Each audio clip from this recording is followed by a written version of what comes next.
I never thought I'd write something like this. But I also never thought my own mother would become the villain in my life. A few months ago, my husband and I had our first child, our daughter. She's perfect, the kind of baby that makes all the sleepless nights feel like background noise.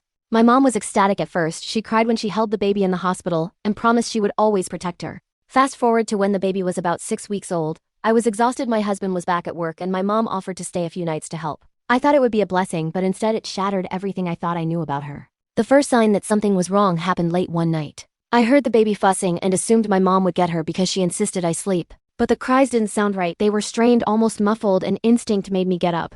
When I walked into the nursery, my mom was leaning over the crib with a blanket pressed lightly over my daughter's face. I froze. It took me a second for my brain to make sense of what I was seeing, then I lunged. The moment she saw me, she jerked back and started crying, saying she didn't mean it. And she didn't realize the blanket slipped. But the blanket was cupped in her hands, it didn't slip. I told her to get out. My voice didn't even sound like my own.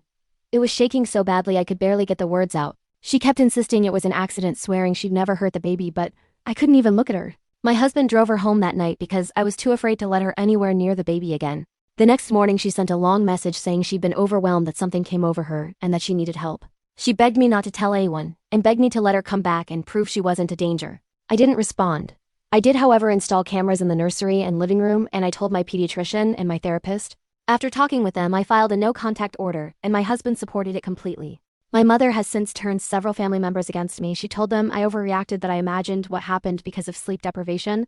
But the thing is, I will never forget the look on her face when she realized I saw her. It wasn't confusion, it wasn't surprise, it was fear. Not fear for the baby, fear of being caught. And now I'm sitting here months later, still trying to process the fact that my own mother tried to smother my child.